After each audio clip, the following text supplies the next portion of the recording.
Good evening. Please take your seat. Yes, sir. You're Ms. Amritpal Kaur. Yes, sir. Amritpal, tell us something about you.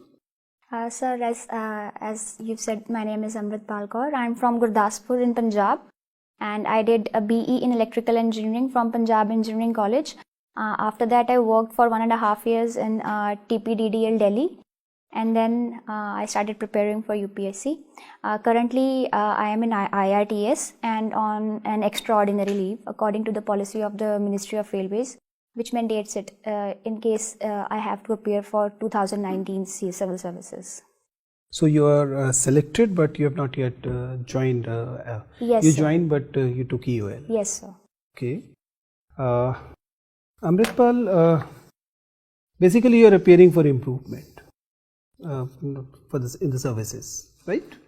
Sir, since I had the opportunity, and that's why I thought, and I had the attempts, so I thought that I can give the exam again, although I am an IRTS already. So how many services are you trying for now?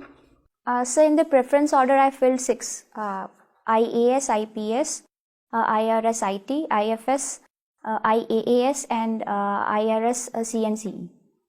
Okay. Amritpal, I can see that you did your electrical engineering from Punjab Engineering College, which is supposed to be a very good engineering college, and you had a CGPA of 9.01, which is exceptional in my opinion. So it appears that you are, I think you're a good engineer, aren't you?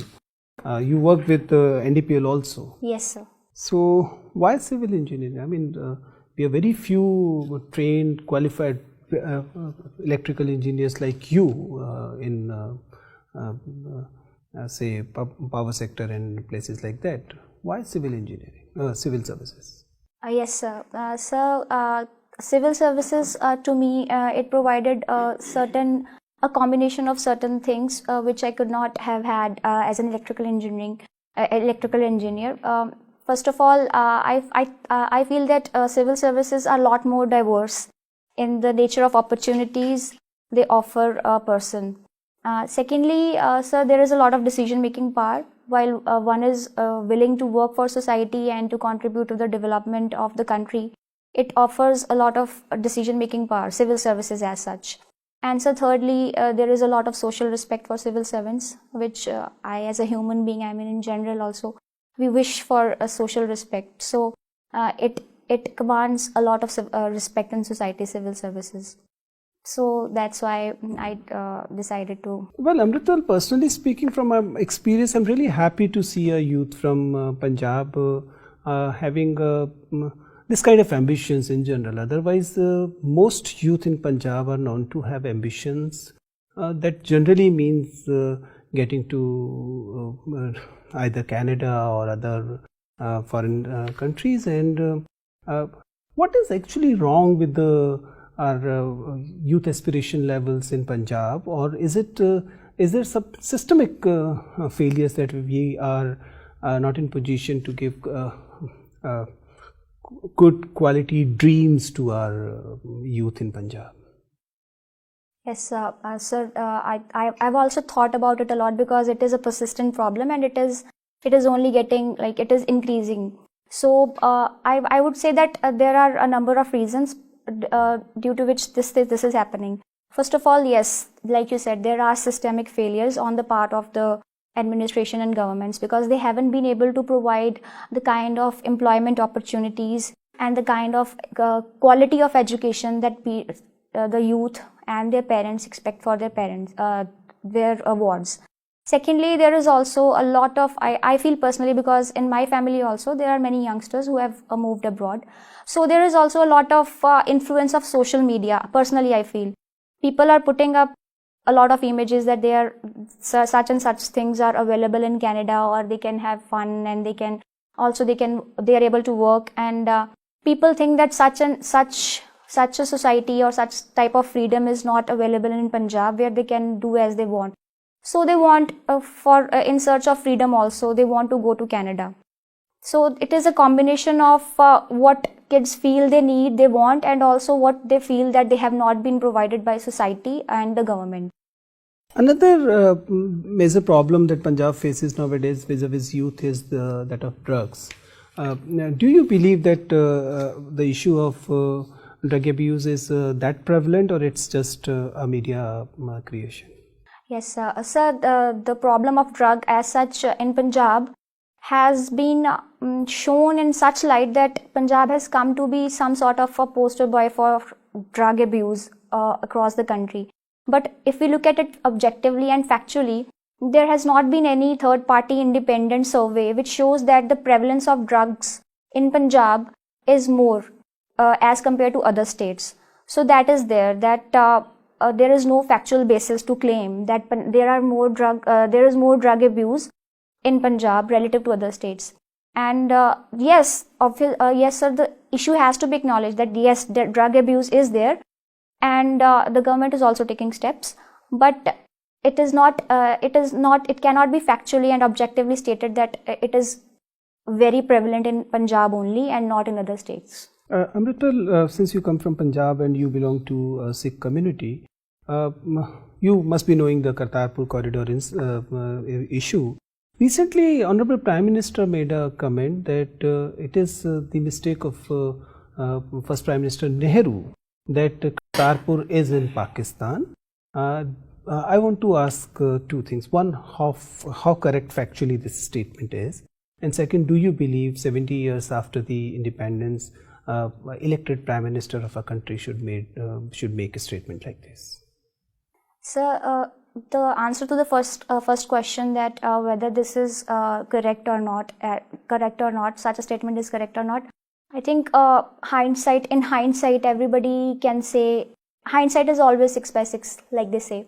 So to judge historical circumstances which were very tough and which have been acknowledged across the world to be very humanitarian in terms of humanitarianism, it was a very tough time, and all the things happened very fast.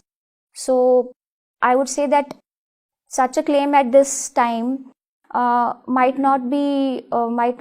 It has to be the personal opinion of the person who makes a claim, because history provides us a lot of clarity, which is not available at the time of when things happen. Secondly, the other question, that should the elected prime minister of a country make such a statement? I think it is a person's opinion. So as an electorate, how people take it is according to the desire, the wishes, the opinions of people. So everybody is free to express their opinion. Thank you. Amritpal Kaur. Do India need bullet trains when our normal railways is under so much stress and there is no expansion of normal railways? Ma'am, the question that whether India needs bullet train is definitely a yes. Yes, India needs bullet trains, because we as a nation are ambitious. We want to do great things. We want to be scientifically advanced. The question, what it boils down to is the timing, whether we need it now, because we need funds for many other sectors also. So provided that we are able to utilize whatever we get through the technology that comes with bullet trains, I think it would serve India in the long term, and the need is to be able to balance the expenditures. Okay. There has been consistent reduction in the contribution of railways in freight transport. Why? Ma'am, like you said, it has been overtaken by road, which contributes about 65% to freight. So there are a number of reasons. Firstly, there is an issue of punctuality, that freight trains are normally late, so it costs a lot to the businesses which are using trains for freight.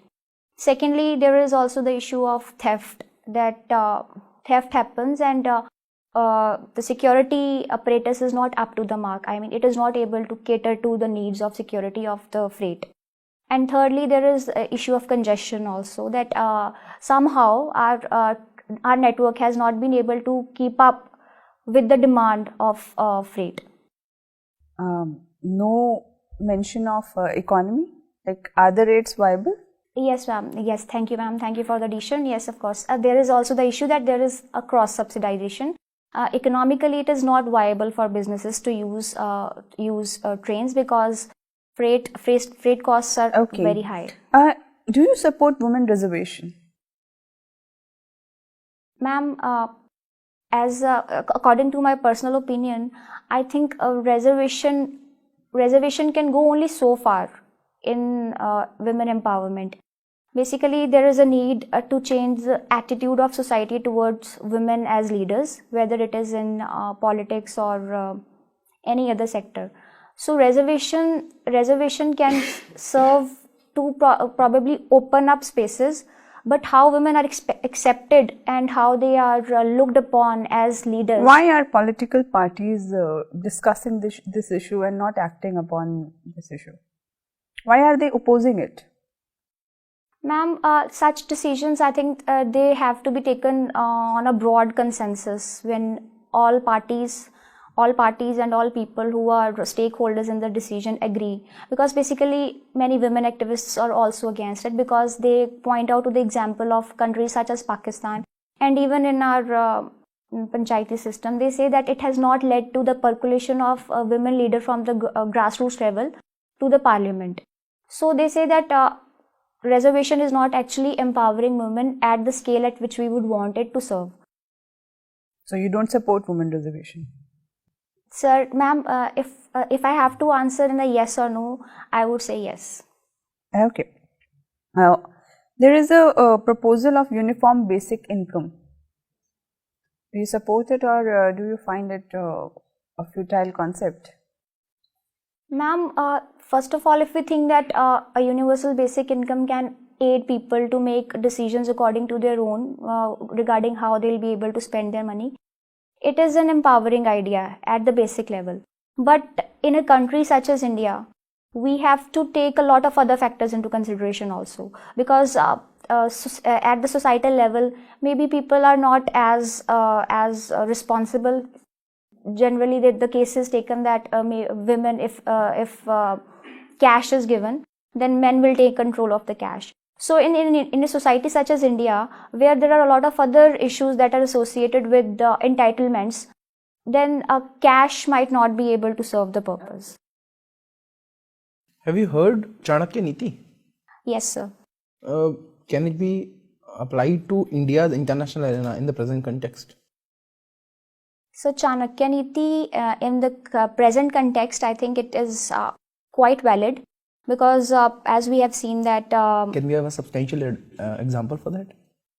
So according to me, he says that the immediate neighbor is usually not a friendly one. So as we have seen that Pakistan's is a perpetual case, but even in case of Nepal also, it is using... But don't you think lately how we have been dealing with Pakistan is a bit of a mature-ish behavior, that we are not... There have been a regime change and our Prime Minister haven't met the new Prime Minister of the Pakistan?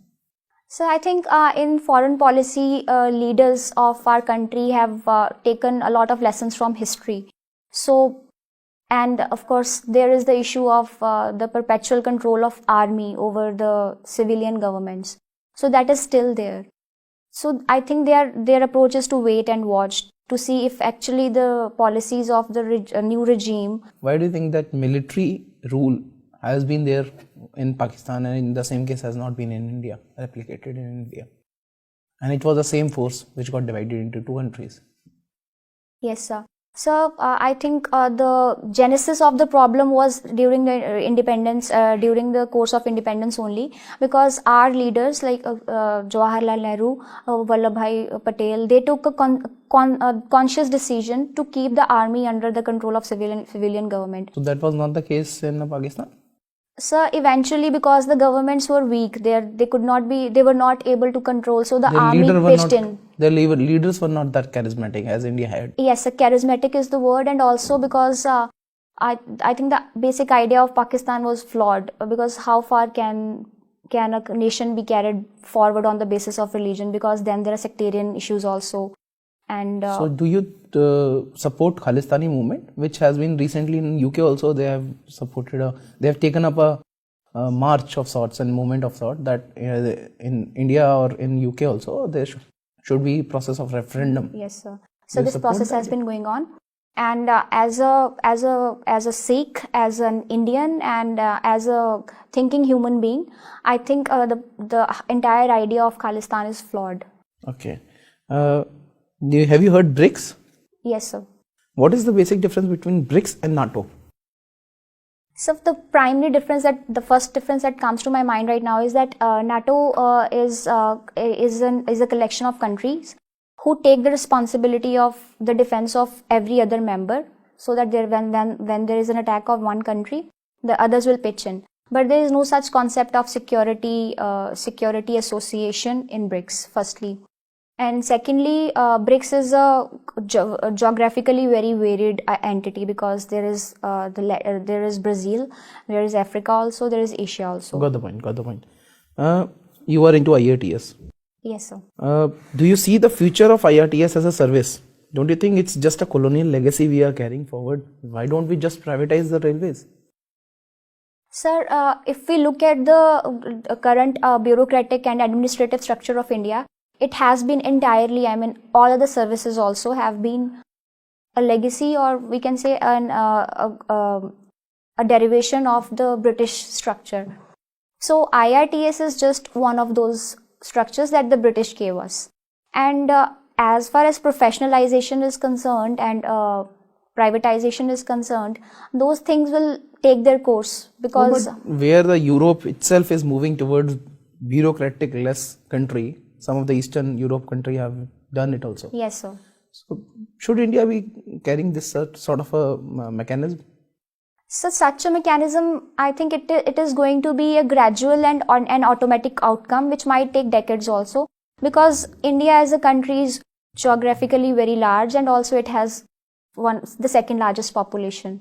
Will it not be wrong to say that hardly 15 to 20 years there will be job of IRTS and then we can close it? Pardon, sir? We can say that we can only run this service for only 10 to 15 years, and then we can pack it up and give it the railways to when the penetration of the country has been done as far as the track is building tracks is concerned. Yes, sir. Can we do the privatization in coming 15 years?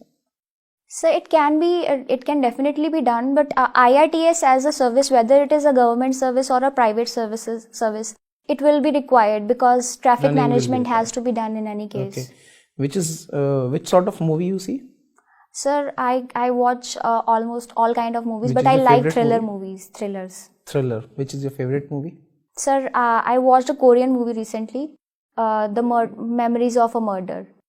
It was a murder mystery which does not resolve by the end, and the people who are working on the case are really guilt-ridden. Yes. Kingsway Camp and Hudson Lane. Yes, sir. Do you think that these names should be changed?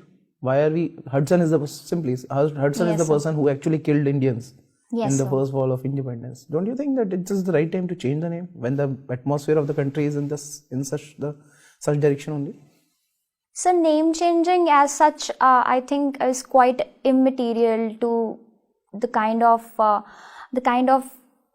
thinking, the kind of culture, the kind of narrative that should actually guide a nation. So it That shouldn't is be- ambitious. It shouldn't happen. It is, sir. It's immaterial. I mean, they can do it, they cannot do it, but I think it does not have any effect as such, because people will still keep on moving. People will walk the same roads.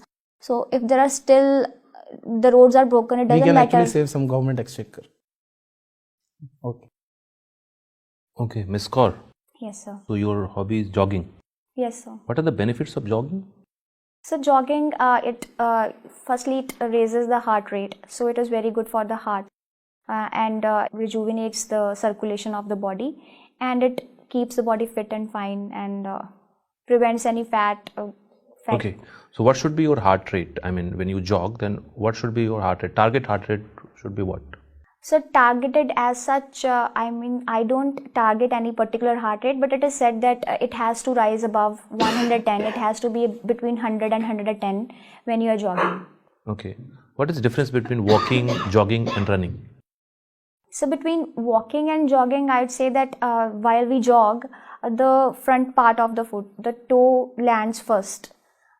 It has to land first. for it to be called jogging.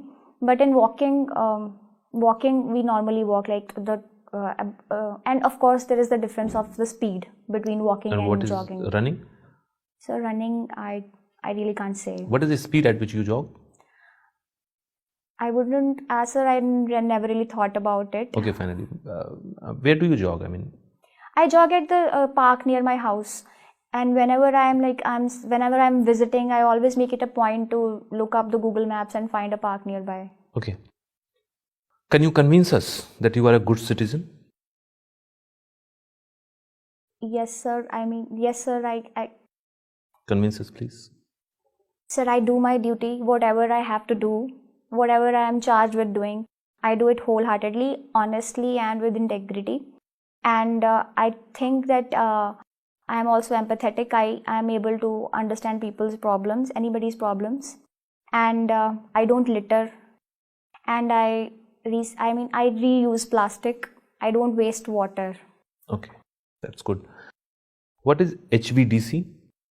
It stands for high voltage direct current transmission. Okay, and why it is being favored nowadays?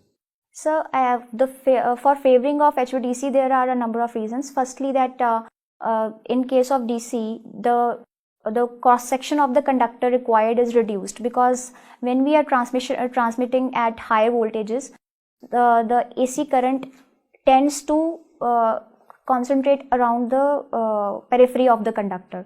So that means that the middle part of the conductor is not conducting any current at all. That is a wastage of material. That is a problem we face with high voltage AC. This is the first reason. Secondly, it is more useful in long distances, because the losses are less in case of DC. Okay, fine. Which kind of current this Delhi Metro uses?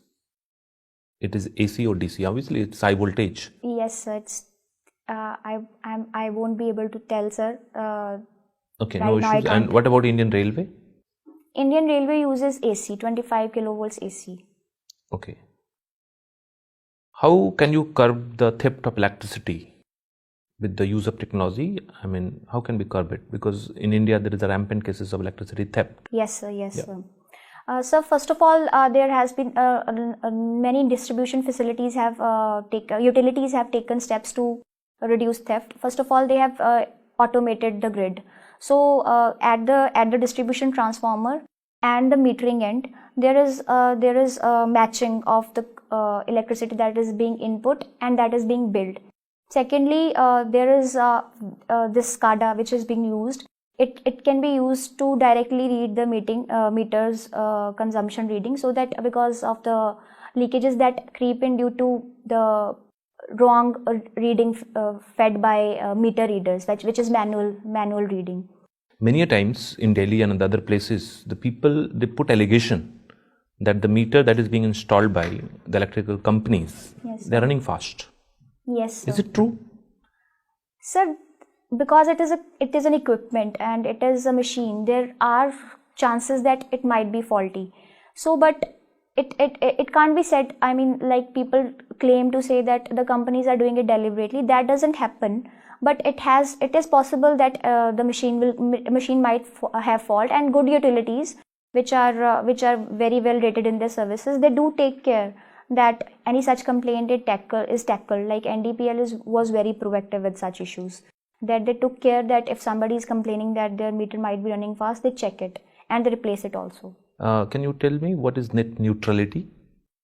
Sir, net neutrality is the concept according to which any type of internet traffic should get the same speed, irrespective of the fact that from where it is originating. So it is like equal access. Equal access. Okay. So, hi, Amritpal. What would, according to you or according to the census, what is the sex ratio in Punjab? Ma'am, at present, it has to be around 890, 895. I can't quote the exact figure. So, is that good or bad? I'd say it is bad. It is really bad. Okay, and what would be the predominant religion in Punjab? It is Hinduism. I mean, majority of the people are Hindu. Are you sure about that? No, ma'am, I'm not sure. Okay, so given that usually it is, call it maybe a stereotype, that it is assumed that the majority religion would be Sikhism in Punjab, right? And would you agree that Sikhism is majorly work or professes gender equality? Yes, ma'am, definitely. Sikhism professes gender equality, which is first of all clear from the. No, I will get to that later, but then how would you say explain the low sex ratio in Punjab? Yes, ma'am. Ma'am, first of all, I think the question that it might have something to do with the religion of the state is secondary. First of all, it is an agrarian economy. I mean, it has been an agrarian economy, and within a patriarchal society. So that has been primarily the cause of a low sex ratio. Secondly, Punjab as a state has been relatively prosperous. So people had the money, and I think the resources came to be utilized in a wrong way because by exploiting technology to find out the sex of the. But usually the reason for, say, female feticide is supposed to be economic, that the female child is considered as a baggage. But if you say that it was a prosperous state, then it should have been just as easy to have a female child at home. Yes, ma'am. I was coming to that this issue is also there. The dowry issue is also there. But when it comes to dowry, it has moved beyond the calculation of the relative prosperity of a family. I mean, people who are poor, people who are rich, all kinds of people give and take dowry. So it is a trend that is not mediated by the financial status of the family, I think, ma'am. Okay, and your views on gender equality in Sikhism? Ma'am, gender equality in theory, Sikhism is an egalitarian religion, whether it is about gender or castes or anything, and it is apparent from the kind of treatment that women are given in theory, because women are given the surname Kaur, so she is a princess. Every woman is equal, and so are men. And secondly, in a major part of the Gurbani also, the gurus have written that see how women have to be treated equally. Okay, so why were the women called princess? Ma'am, the primary reason, the basic reason is that every woman, regardless of the caste, could be called a kaur, and it would not be so anybody would not be able to differentiate between the caste of a woman based on her surname. So all women who are Sikhs will be equal. So often this question is asked, then why not have a female guru? Yes, ma'am. How would you say, if you had to give an explanation for that, what would that be? Ma'am, I think it has a lot to do with the kind of society that was there at that time when we had the 10 Sikh gurus. But yes, there have been women who are highly regarded, be it Guru Gobind Singh's mother or other women in the religion. There could have been a guru, but I think it was the times that dictated the needs. And so if we come to social media, you said that one of the main reasons for, say, the youth of Punjab leaving Punjab to Canada was the attraction and the pictures that are there on social media. So in today's day and age, do you think social media is a boon or a bane? Ma'am, this question about social media's pros and cons, and I think it still can't be decided because it has a lot of pros and it has a lot of cons. No, in your opinion. Ma'am, if I had to give an opinion from the current status of things, I think it is a boon. I mean, we have to see how we are able to use it, how parents are able to guide their children to use social media for the best, how we educate our children in the college and schools. If you had to rate the foreign policy of the current government out of 1 to 10, yes, ma'am. What would you give? Ma'am, out of 1 to 10, if I had to give, I would give the current government an 8. Your reasons? Because it has been very proactive at multilateral forums, and even in bilateral cases, it has taken up in a very forthcoming manner with small as well as large countries. But certain issues which are still sticky, such as India's stand at WTO has not gained a consolidated ground, and India's relationship with Pakistan is still dithering. Certain such issues have still remained. Amritpal, since you studied from Chandigarh, you must have studied polity and you aspiring to be administrator. Tell me, what are the political or administrative rationale of continuing Chandigarh as a union territory? We see no reason. The central government has no business running a metropolitan that far. So Chandigarh as a union territory has served as the capital for two states.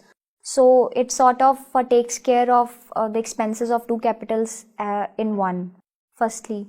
And secondly, it has... Are you trying to say that developed states like Punjab and Haryana cannot afford their capital on their own?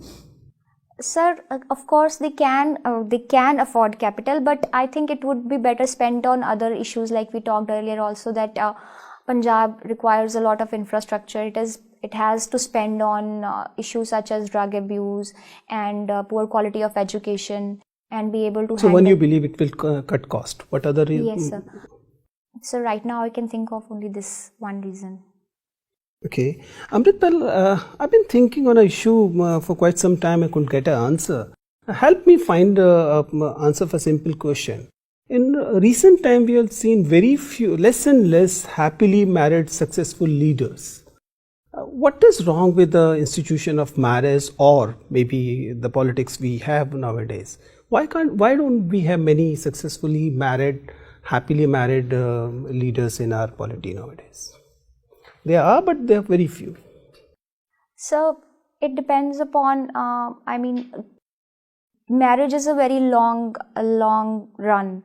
So people who are famous now, people who are leaders now, were not leaders 10 years or 15 years ago. So since they were more reason for having them be happily married. Now they may not have the time and other things, but earlier they were youthful. They should have chosen partners.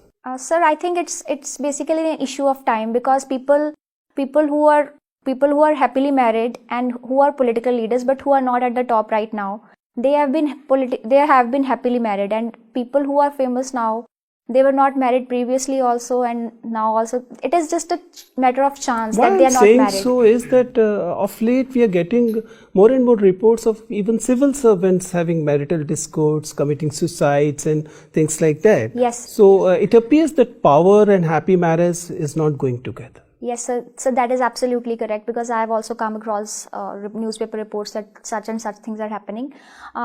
Firstly, it can be said that yes, I believe that yes, there is definitely the trend of happy marriages is going down to some extent. I think I have also discussed it with my family, and I think it boils down to patience level. People have less patience. They are not ready to yield ground. Secondly, there is an issue of ego. You are already IAS. You may become IAS in 4 months from now, 2 months from now. What is your idea of a ideal life partner then? Sir, I think an ideal life partner should be able to understand you, and people should talk more. I mean, silence is not good for any relationship. People should be able to talk, and they should be able to take on issues that they think might lead to a fight, but still go through it together rather than go around it and then reach a dead end. So understanding